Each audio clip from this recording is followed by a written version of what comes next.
two panelists today. Immediately to my left is Professor Harvey, who's a professor of finance next door at Fuqua.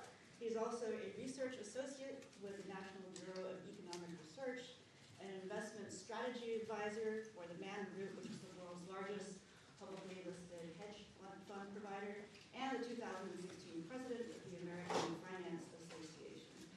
To the point of our panel today, he is also a leading expert on blockchain technology and practical implementations of that technology, and he teaches a fascinating sounding course. I wish I was a student so I could take it, or maybe I could just sit in anyway, on innovation and crypto ventures, which he has taught at Fuqua for the last 3 years. Can everybody hear me? Do I need to put this on, or is this okay? To Professor Harvey's left is Jesse Rushak, I hope I pronounced your name correctly, Yep. who's a product manager with Ujo Music, which is one of the implementers of blockchain technology. While he majored in computer science and economics, he chose the path less traveled, worked at SFX Entertainment, specializing in RFID payment technologies and live event management, and he found a love for Bitcoin, as many of my students are, Bitcoin and decentralized technologies when he was writing his thesis on cryptocurrency. He currently works for Ujo Music, lectures around the world on what they're doing, and he will tell us a little bit about this project and prospects for its success. I'm going to start by setting the legal framework for what we're talking about. I've been a copyright lawyer now for 20 years. And those who have taken my music copyright class know I'm completely, probably obsessed with music copyright. It's fun times. When I started in this field, Napster, peer-to-peer file sharing, the music industry has ended. That's what we were teaching in class.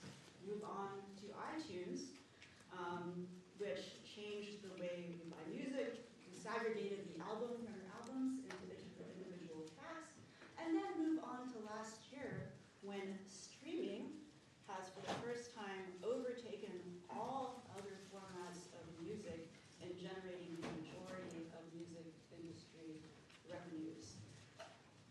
Album sales are down, except vinyl's back. Performance revenues are up. Turbulent, tumultuous, fun times for the music industry. What hasn't changed? The licensing framework that governs how users and distribution platforms pay for music and how those revenue streams find their way to rights holders. It needs to change.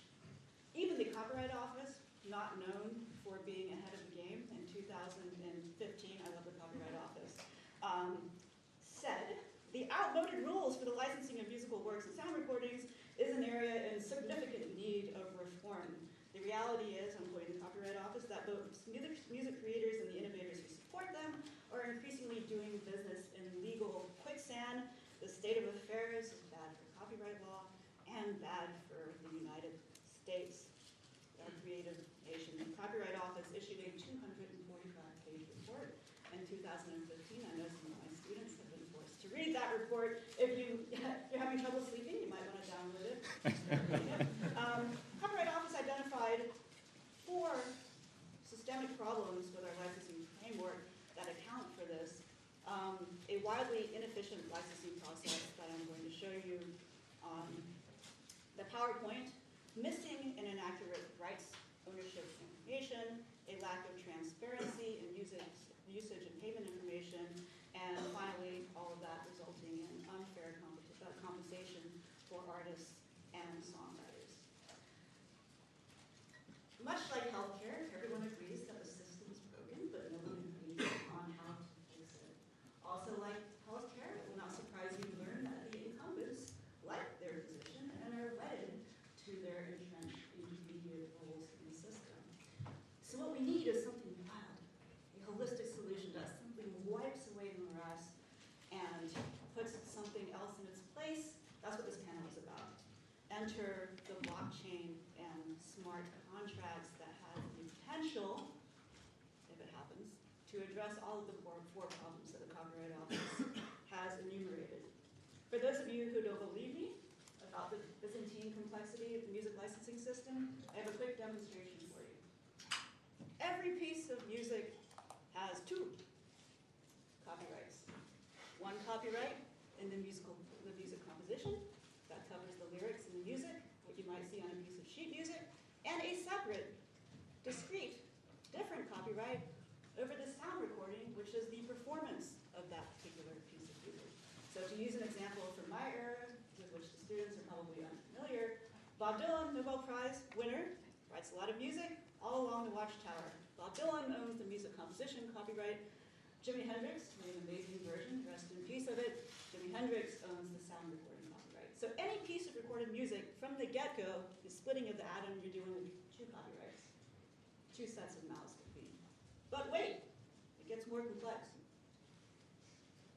Those of you law students know that we have a bundle of rights and property. So with each of these two copyrights, there are separate, discrete, divisible rights that must each be licensed separately. So with the musical composition, there's the reproduction right, making copies, distribution right, distributing, public performance right, the right to make different works, for example, when you're using samples. And with each of these rights, there are different intermediaries and methods for obtaining the licenses. So for the reproduction and distribution rights, there's the Section 115 compulsory license that's administered by the Harvey Agency. For the public performance rights, and again, we're just on the musical composition here, there are blanket licenses administered by ASCAP, BMI, and CSAC. For derivative works, you have to get in touch directly with the rights holder. What about the other copyright I talked about? Sound recording copyright. Well, likewise, reproduction rights, distribution rights, derivative works rights, and a brand new right that Congress gave us in 1995 over digital audio transmissions, of which there are three possibilities. Master use license covers the reproduction. Three kinds of digital audio transmissions. I won't read those to you. 1, 2, 3. What's the problem? There's no one-stop shop. If I'm Spotify, if I'm me, and you want to license a piece of recorded music, can you just, is there a use license, an exploitation license? No. So let's take Spotify as an example.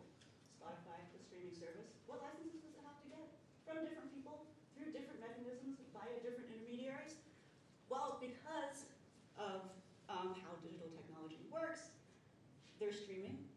To stream, you have to make copies. There are copies on your server, there are copies in the course of transmission. So, you need reproduction and distribution rights through 115. Streaming is a public performance, they need public performance rights through one of those organizations. They're using the sound recording as well. As I mentioned, digital streaming involves reproduction. They need a master use license from another entity. Digital audio transmission, they fit into this category. Spotify is a subscription interactive service. They need an additional license for the digital audio transmission. In addition, fractured ownership. So we're just at the numerous licenses that one use of one piece of recorded music involves. But I mentioned, how do we get the money, the micropayments, Spotify, from me, if I buy a subscription, or from Spotify via its advertisers for premium, to the people who own those rights. Beyonce's awesome album, Lemonade, 60 different songwriters. There's 15 different songwriters alone for the song put it on. So even after you do this, those payment streams has to be distributed to a range of people. And just to make it extra complicated, the music industry's invented some other rights. 372 sound recordings have their own issues. There's sync rights, there's ringtones, there's karaoke, there's jukeboxes, there's dramatic performances, there's print rights. I could go on. That's only a partial list. Speaking of Beyonce, because she's absolutely stunning, let's use her as an example. Thank you, Beyonce, and thanks to Berkeley Music for this example, which is in a report that they recently issued on this issue. So I talked about Spotify. So you're Spotify, and you want to license Beyonce's song, Baby Boy. What licenses do they need, and where does the money go? There's your musical composition. Reproduction and distribution rights, even if administered through the compulsory license, which is supposed to make your life easier, Spotify or any other platform trying to do it has to serve the NOI, notices of intent, on all of the rights holders, which can be extremely time-consuming and almost impossible if there are multiple musical composition rights holders and billions of songs. How many rights holders are there to this? This is just musical composition copyright, the first one I talked about. These are all of the publishers, okay? So it's already getting kind of complicated here. That's only the first right. All of these people, at the end of the day, are expecting, rightfully, a bit of that revenue stream, the micropayments that you were paying per stream, or the advertisers are paying for. We're not done yet. Public performance. A recent decision that is being challenged from a court said that we should have fractured licensing in this area instead of whole work licensing. It's wrong, it's insane, but it's on the books at the moment. The DOJ disagrees. So, ASCAP, there are all the publishers that are with ASCAP, and there are all the actual songwriters. Money got to get to them. But also to BMI. 2 additional publishers are with BMI instead of ASCAP, and there's a songwriter. But we're not done yet. What about that sound recording copyright I talked about? We decided, oh no, we were going to cover her face, but it looks as though we covered her mouth. I apologize for that, Beyonce. Master use license, we talked about, and the license for the subscription interactive digital audio transmission goes to Columbia Records, which in turn go to Beyonce and her co-performer on this particular piece of music, Sean Paul. That's one song, licensing by Spotify. To paraphrase, or to quote David Byrne from the Talking Heads, how did we get here? You probably heard the quote that a camel is a horse designed by committee. This licensing system is a horse designed by a 100-plus year accretion of historical quirks and path dependencies. It's a balkanized licensing morass, and it's the result of a variety of legal restrictions and industry practices that have grown up over time in response to new music delivery technologies, from piano rolls and the gramophone, early talking machines, to radio, all the way to digital audio transmissions. As you can see, this is a right stick. It's wildly inefficient, and this will also not surprise you to learn that a lot of the money doesn't make it to the rightful owners. By some estimates, although I question the upper limit of this estimate, 20 to 50%, I think it's probably closer to 25, of royalty payments don't make it to the rightful rights owners because of the problems the Copyright Office identified. Lack of identifying information, fractured ownership, and inefficient systems. Sound recording copyright owners are doing a little better. As you can see, there's Columbia Records and Beyonce and St. Paul. Here's the mess of musical composition right holders. So taking an example that's probably familiar to the students in the room, remember the song Happy from 2014? Pandora streamed it more than 43 million times, $2,700 in publisher and songwriting royalties. In contrast, 20 times that, $56,000 in sound recording royalties. So there's 2 essential problems here. One is people aren't getting paid. That's a problem. 2, barriers to entry. Spotify took them years and millions of dollars to clear all the licenses they needed to set up. If it takes that long and it's that expensive, what about the next startup? What about the startup after that? What technology disrupts, it can also resolve. What if we had the technology to bypass all of this and efficiently and transparently transfer payments from the user or the platform to the artist, so that every time someone pays for a given work, the money would be automatically split according to set contractual terms, and each party's account would instantly reflect the revenue. It sounds like a pipe dream, but I understand that our 2 panelists may have something to say about it. I'm fascinated by blockchain, and I really look forward to hearing what both of you have to say. Professor Harvey? Thank you. Oh, sorry. Professor Harvey needs his presentation, which... It's open. Oh, it's open. Someone... I'm not a Windows person. I apologize for that. So you closed my presentation. Oh, sorry about that. It's not a panel unless something screws up, so in addition to the late food, I've delighted that theory. There we go. I do know how to start it from the beginning. Thanks. Okay. Thanks. Professor Cam Harvey. Okay, so let me basically introduce the idea of blockchain.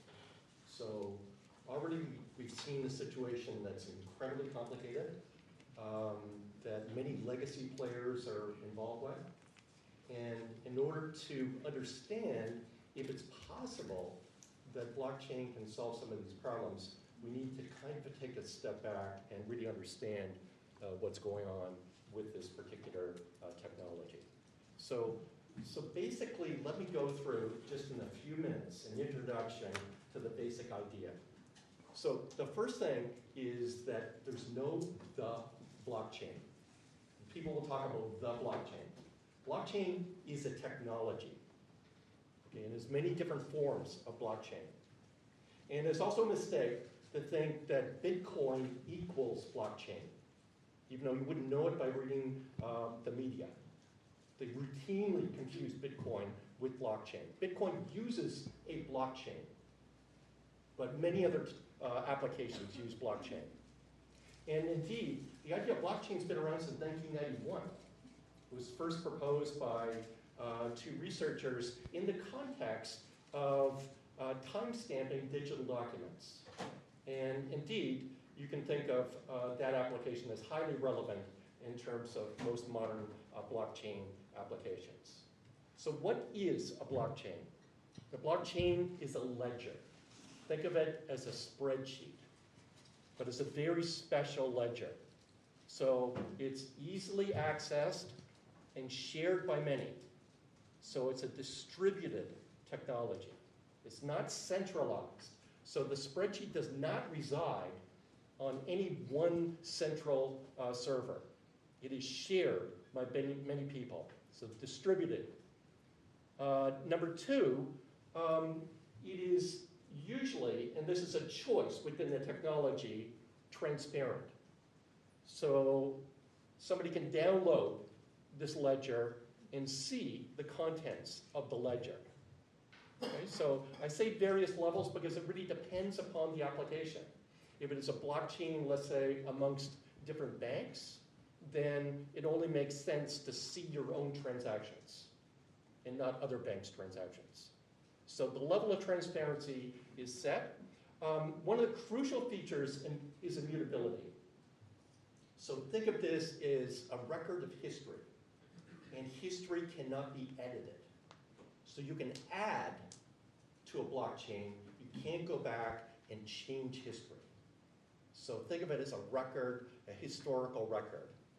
And finally, and this is crucial, that it is cryptographically secure. So I've got a little diagram at the bottom here that shows why it's called blockchain, where transactions are grouped together into blocks. And I know can't really see it that well, but the very last line of one block is cryptographically linked to the first line of the next block. Okay, so this is a different feature. It's different than a regular spreadsheet. And the key is that if you alter any record in one block, then the whole blockchain falls apart. And because it is distributed, somebody, a nefarious actor that actually goes and tries to change something, tries to edit history, because the blocks will not link on that one particular ledger that person's got on their computer, the network actually sees the mistake, sees the action, sees the corruption, and immediately overwrites and restores history as it should be.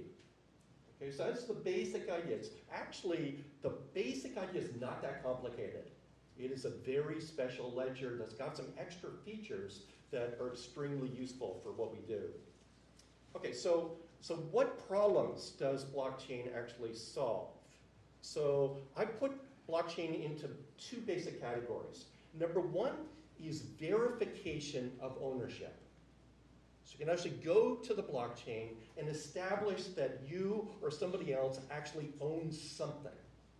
Okay, so it is that record that you go to look up ownership. The other thing that it does is it allows for very efficient exchange of ownership. And the key thing here is that this exchange of ownership is peer-to-peer. There's no middle person involved. So if you're buying something, and it could be from an artist, you're buying directly from that artist. There's no middle person.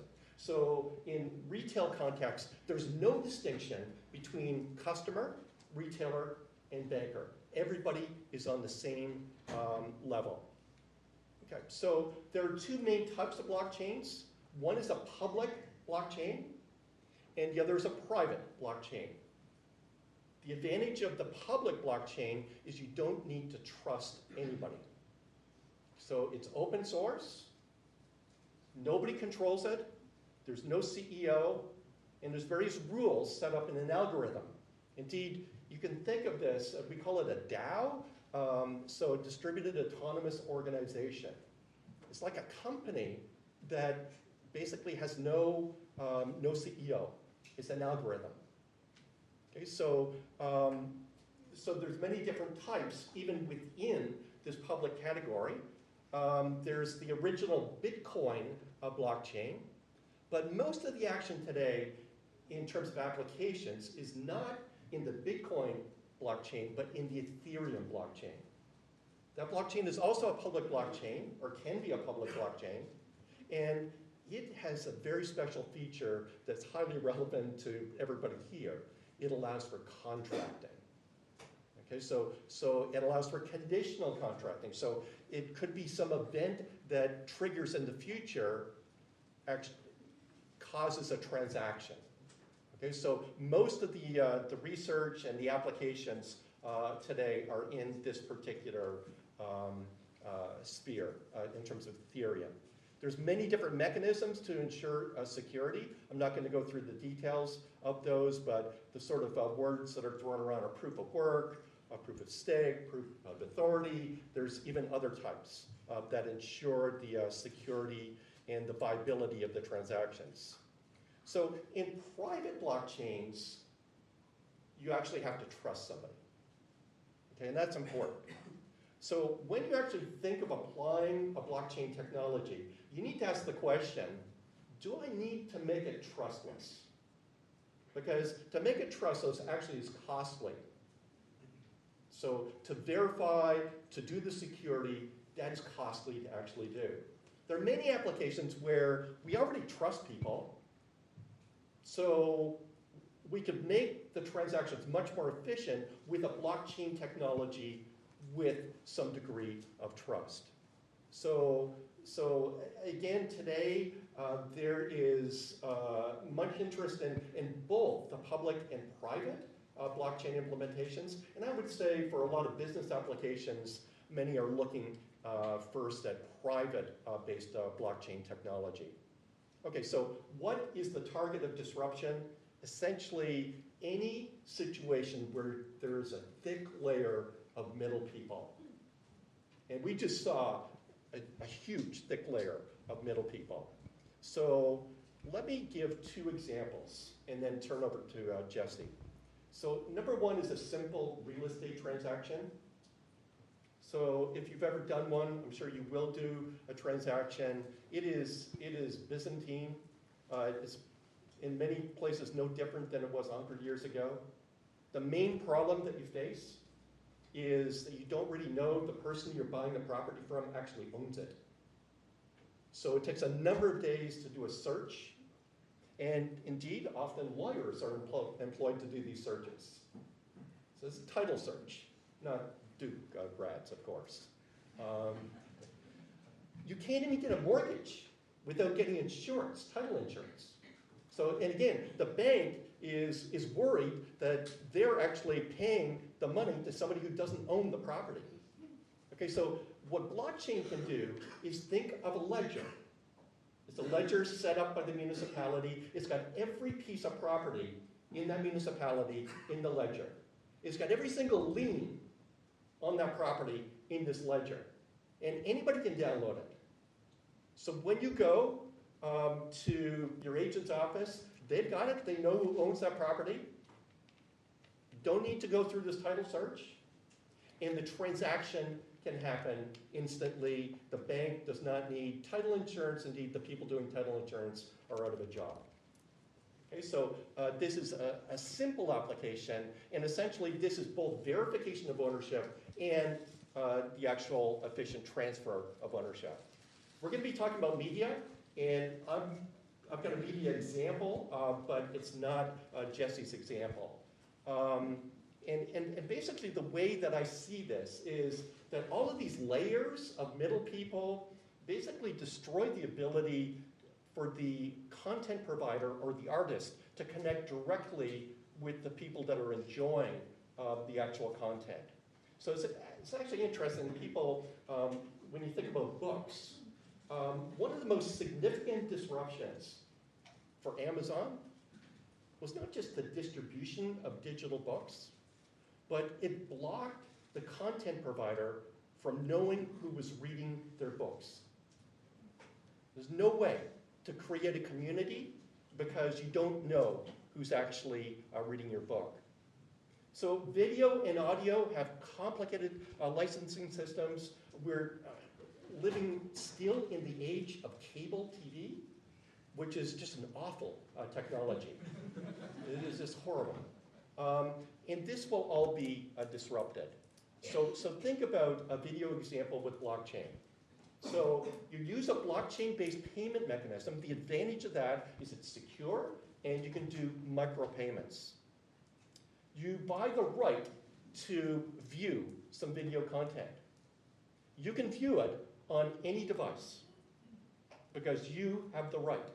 And it's connected to your smartphone, very simple. You pay for only what you view. And indeed, if you're thinking you're going to watch this movie, you bail out halfway through, you actually only have to pay for half. Okay, so again, very easy to actually do this. The content provider can price the content. So today, that doesn't happen. So you have no ability to determine the price. And indeed, the content provider can dynamically price. So you're watching some show, some rerun that's 20 years old at 3 in the morning, it's almost free. But if you're watching something that's new content, then the price would be higher. And indeed, as more people are watching, the price could get even higher. Okay, so the content provider can provide useful services. So it could be that along with watching a sporting event, that on another device, some statistics are pushed to you. Okay, so it's basically enhancing what's happening and actually gets all the numbers off the screen too, so you actually see the event.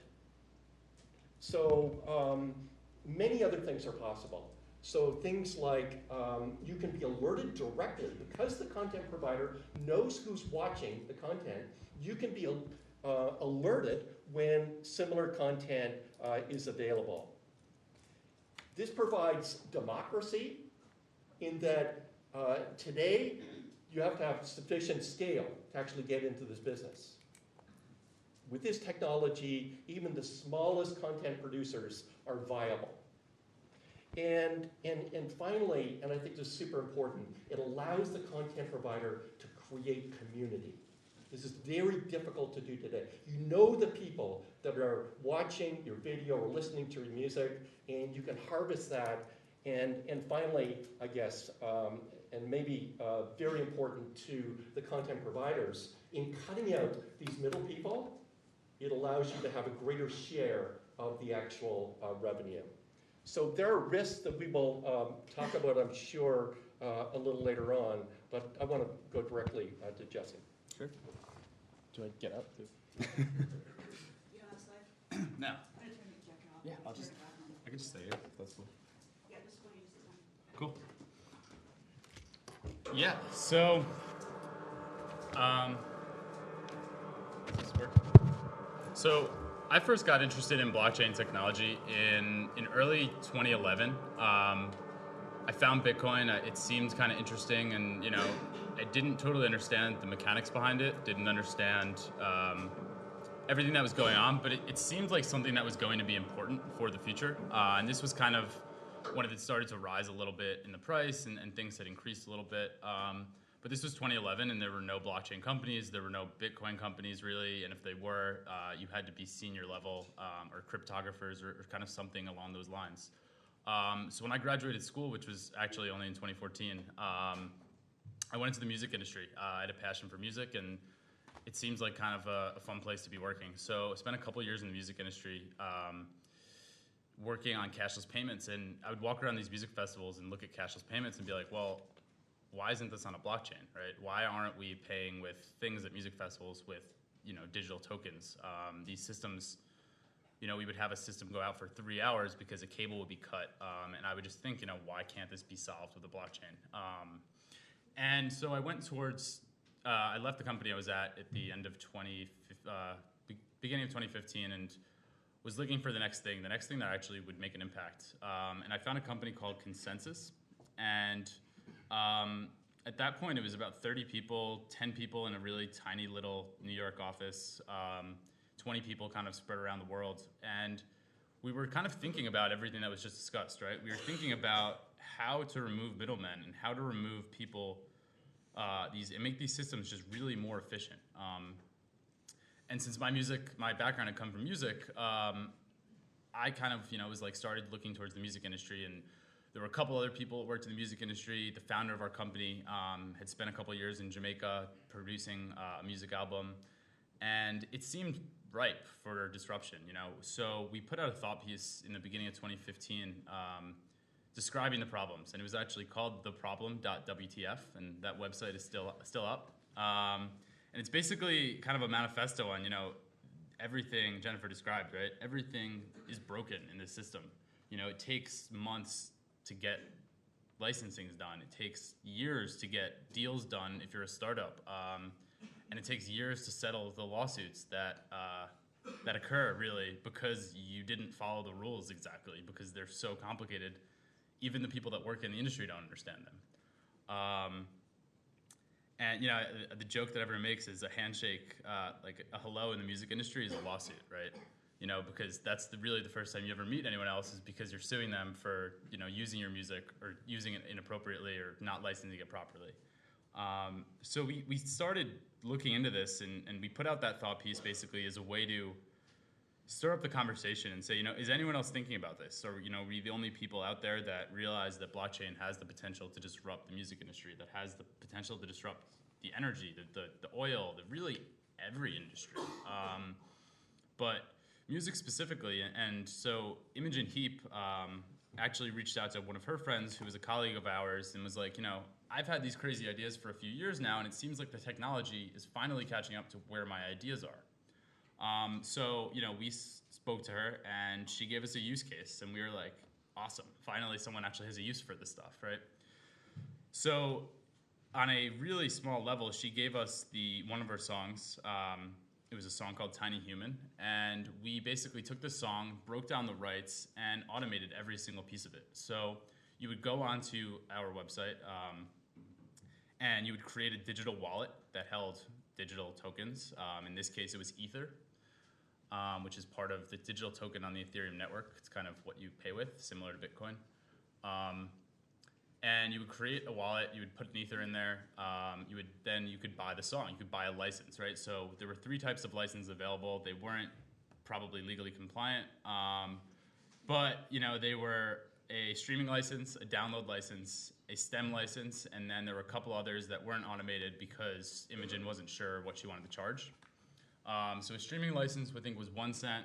A download license was 60 cents, and the stems license was $45. And the stems license basically said, here are the pieces of the song broken out into individual audio files.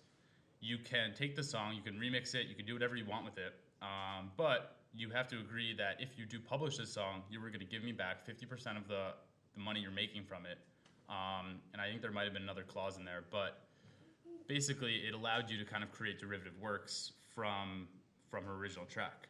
So you would decide what you wanted to buy, you would send the money to a smart contract that held this information in it.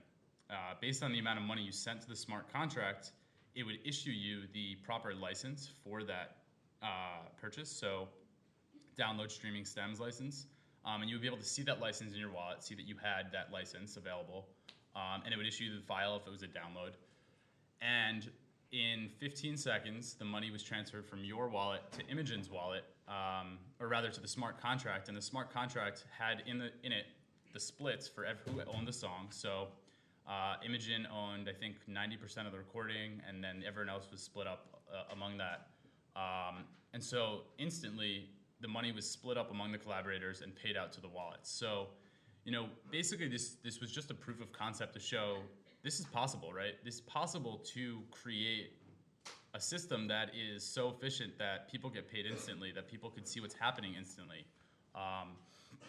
And it was kind of groundbreaking, although a lot of people in the music industry looked at it as, well, you're missing 90% of everything that goes on. And that was kind of the point, right? It was kind of the point was to ask the question really, why? Why is this system so complicated to the point where anyone who creates a YouTube video can't just license a song instantly, for their music or for their video, like a background track or whatever, right? So these were the kind of questions we started asking. We put this demo out as just like a proof of concept, and we said, what's next? And the project took a little hiatus for a bit, but picked back up in the beginning of 2016 in March. And we really started basically forming connections with the music players in the industry, because we thought that this would be great, right? This would be great to go to the PROs and say, hey, let's make your lives really efficient. Let's let you fire half your accounting department. And they were excited about it. They were interested in it, and we spent months discussing kind of what the systems we would create and what we saw as the future. But the incentives in the music industry are so unaligned, right? Every player has a different incentive for their business. And really, a lot of the issues come down to that a lot of the companies in the music industry make the most amount of money from these black boxes. They make all their money from being transparent, from being opaque and not transparent, and from making all these complexities, because that's where they get their money. And you said, I think, 25%, right? And I was sitting in a publisher's office, one of the ones that was on your slide, and they were like, yeah, every single day checks show up at our door, and we have no idea who they're for or what they're from, right? Every single day. They get just money in the mail, and they don't know what to do with it. So, it has to go into an account, and they have to hold it there legally for, I think, a year or two. And if they can't find who owns it, which usually they can't, they either distribute it among their artists or they keep it. So, this is what's going on really right now, and it's going on with huge ramifications, because the artists at the end of the day aren't getting paid. They're not getting paid for the works they're creating, and they're not getting paid for the value they're delivering to fans, because, as Cam said, the connection is gone, right? The connection between the fan and the artist is totally gone. They have no idea. You have to go to Spotify and beg them to give you your statistics on where your songs are playing, and it's starting to get a little better, but it's still it's so just not clear on who's listening to your music, where it's playing, and the community is so crucial to music in general. It's music was created in communities. It was like the lifeblood of communities, and it's being drained now by these large corporations that want money and need the money basically to fund these large operations to deal with all these complexities, because it isn't easy for a startup to go out and say, hey, I want to license all the music for my catalog. It's not easy for anyone to really do that. Jesse, can I push just a little bit on this? Absolutely. Because we're kind of assuming that the middle people are total dead weight loss. Totally. And there's actually some positive there's some positive things in terms of promotion and things, distribution. So anytime you take the middle people out, and they were actually, let's say, doing 10% good, valuable things, totally. You need to replace that 10%. No, absolutely. So how do you think about actually doing that? Yeah, and that's kind of what we came down to is, at the end of the day, we don't want to be a label at Ujo. We don't want to be a publisher. We don't want to be promoters. But those people are all provide a very crucial function to the music industry. They are the music industry at the end of the day, right? really, they're the people that make more money than the artists half the time. So yeah, it's absolutely crucial that those people have a place in the system. And I think kind of where my thinking had to go in order to get to the ability to bring those people back in was, what if we did eliminate all of them? What would happen, right? And can we build a system that is efficient enough where you can come in and work on top of that system and create, a service layer on top of the base layer, and deliver value, right? Give more value back than you're even taking out, right? That's the kind of system we want to see. We want to see systems where you're providing more value than you're extracting. And I think that's really going to be allowed once we kind of make the base layer really efficient, right? And, we did try to go to the music industry and say, hey, guys, this technology is great. You should use it. We went to a publisher. They said, oh, can you guys build us this? And we were like, no, you want us to clean up your database, right? We spent, months in discussion with performing rights organizations. And they were like, well, we have all these conflicts in our database. What are you going to do about them? And we're like, we're not going to do anything about them, right? You're going to fix them.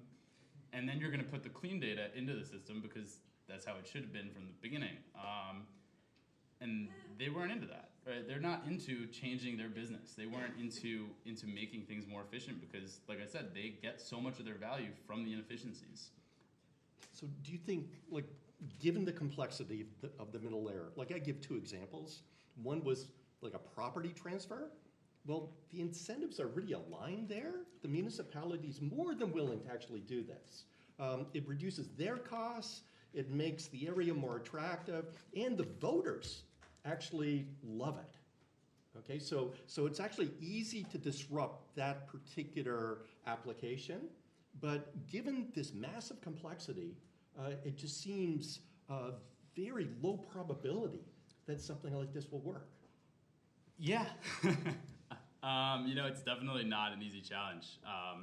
So basically, we kind of said, let's draw a line in the sand, right? Let's forget about all the old music for right now, because, we think we'll see something similar to what happened in 2000, where, the music labels were saying, no one's going to listen to digital music. That sounds like crap. 10 years, 20 years later, here we are. It still does. That being said, that's, besides the point, the fact is that it is now their lifeblood, right? Digital music is their lifeblood.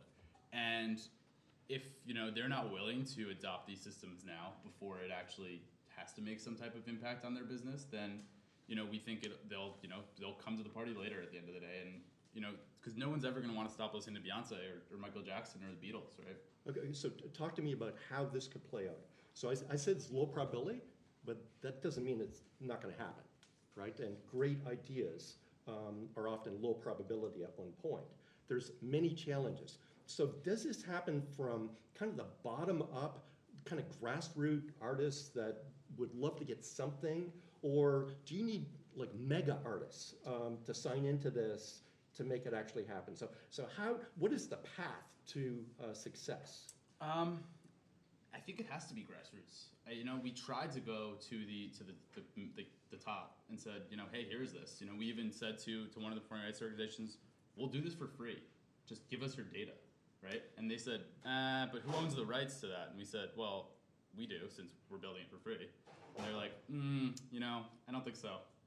And this wasn't a cheap project by any means, right? So it has to start from the bottom. We have hundreds of artists that reach out to us all the time, basically saying, hey, can you just put my music on the internet? Can you just distribute it globally? Can you, help me at all, get people to listen to this? And if we can get these small communities, these small groups of individuals to really adopt technology like this, I think it won't be long before we get a couple megastars, like the people that have already gone independent, like the Chance the Rapper or a Frank Ocean or one of these people that really believes in independence. But it does have to start grassroots, I think, and there's for the music industry at least, there's really just no way to go top down. Yeah, and I guess in my video example, I guess the analogy is the cord cutters and the cord nevers. So eventually that will go away. It's going to take a long time for cable to go away, but but you can see the demographics actually. So you need to focus on the new artists. Yeah, like I said, draw the line in the Okay. sand and say, if you made a song on your laptop, right, and you don't have anyone else attached to it, why not try this? Because there's so many innovative, interesting things you could do with it that aren't possible if you go down the regular path, right? Is Sony going to care about you if they're just giving you a $20,000 advance and saying, we'll take your album, and are they going to try to help you and build your career? Maybe. Yeah. So we're really talking about distribution of content, and we talked a little bit about community, but can we also talk a little bit about IP? Because I'm a little fuzzy as to what you're doing on that front. So can I download a song and then just like distribute it to thousands of people? Yeah, theoretically, yeah, right. Okay, so that's a problem for the artist. Right? It's a slight problem, but Slight? a slight problem. I think where piracy really actually was made an impact was because of the lack of access, right? You had in 2001, you had iTunes was released, but the iTunes store didn't come out till 2003. So in those 2 years, the only way to get music into iTunes was to sit there for hours at a time and put CDs in your computer, and you weren't purposely stealing music or like wanting to take money away from the artist. It was just there was no easier way to get it than just to click the download button on Napster or LimeWire. Right. So I think where piracy gets really reduced and where these kind of loss of value gets reduced is in the access. And to go to IP, right, you do need kind of a global repertoire database, right? Something that was proposed in 2009, I believe. That doesn't exist yet. It doesn't exist, but why doesn't it exist, right? The three main reasons. The three main reasons it doesn't exist is because they couldn't figure out who would own it, couldn't figure out where the servers would live, and they couldn't figure out who would pay for it, right? All three of those issues can be solved with blockchain technology because you have these distributed systems, you have this decentralization of information. So is that part of your plan also to do something like this? Because so far it's distribution, right? So and this is a big step. Yeah, so we had to think about kind of all of this stuff in order to get to where we have kind of come to, and I haven't really even explained that piece of it yet. No worries. This stuff is complicated. It's in depth, and you really have to think through every piece of the puzzle to kind of break down where everything did break down, right? And so we kind of came to the conclusion, all right, how do we draw the line in the sand? How do we create a new music industry? Where does that begin? What is the very first piece? And so that looks like digital identity, right? It looks like digital identity and music registration. So basically, because we're part of Consensus, we have access to the Uport team, and so Uport is basically a digital identity for the internet, a digital identity that you own, so a Facebook profile that you're in control of necessarily, right? That Facebook can't just one day decide, hey, you violated our rules, you're off. Something that you own, that you control, that you can use in and around the internet and kind of basically give access to your identity or allow others to access that. So by utilizing Uport and leveraging kind of the work that's being done on that side of things, we can create an artistic identity by then allowing music registration. So kind of music uploads, allowing artists to register and timestamp that, right? So yes, it is not a copyright by any means yet, but can we get there, right? So if I understand, that basically allows you to identify that the song is done by that artist, correct? But it doesn't solve the piracy problem. No, but like I said, I don't really think there is a piracy problem. I think there is an access problem. And I don't know what you think about this, Jennifer. Well, something people always say in panels, but it's not a perfect analogy. They say you can't compete with free. So if you can share it with people, can you? But then someone always holds up a water bottle. Like, well, you can. This is not a good example. This actually tastes better, but that is because that tastes just as bad as tap water, so far as I can tell. You can't compete with free, right? If you offer a better product, and so maybe you can't eliminate piracy, but if you can displace piracy, just as I think part of what you're talking about, then that is a step forward. Yeah. And that's part of what people talk about with the streaming options. And so streaming media is more ironclad in terms of piracy than downloadable. But that's part of I think what you're trying to achieve. I'm curious at this point, but we're going to go a little over because we started late. There are a number of obstacles, there are a number of impediments. Realistically, starting with you, Professor Harvey, what do you think the chances for success are in terms of blockchain implementation, either in music or in a related media field? Like, what do you think might actually happen? Do you think this will scale? So I have very little doubt that blockchain is going to be very important in the future. I do have a lot of doubts about things like Bitcoin. Who knows where that's actually going to go? But the key thing, in my opinion, is the ability to do efficiently this transfer of ownership and payments. So micro payments. So that we just haven't had in the past. This clunky system where if you go to buy something on the internet, you have to load a credit card in, and who knows what happens to it, or a bank account, that's even worse, and you can only pay for stuff you can't be paid. So think of a world where you're an artist, you've got a promotion budget, and you actually send out not basically an email that says you can download this for free, but an email says click this button, we'll pay you $1 to listen to this song. Okay, so you can do that with this technology. So people can be paid to actually listen to some music to get exposed to it. And you go directly to the person. So it's not that you're paying some advertising firm, it's the actual content provider that's actually doing this with this 10% budget that I said for promotion. It opens up so many different ways to actually access people. And for media in general, there's many different types of media, but this idea of pricing efficiently, so pricing at the marginal cost, where you could price at 1 cent, you could price at $10. It allows you to much more efficiently gather the revenue that you should be gathering. The worst thing you can do is to price at just 1 point. So ideally, you want a whole schedule depending upon the person, the hour, the dynamics. So I think that this is going to be very important. I actually totally agree with Jesse that the way this is going to happen is probably the new generation of artists where they don't have access to the mega firms, and this will be grassroots. And given that the cost of actually setting this up is modest compared to the cost of the infrastructure today, that's why I see this kind of going in a grassroots fashion. And then somebody's going to see it and say, hey, I should do that too, because I'm only getting 25%. In our final 1 minute, and then we'll let everybody go. Are you optimistic? Do you have a timeline? I think right now we're working towards, we will have something out, some registration portal out in the next 6 months. I want to give it a broad timeline because I don't like giving dates on things.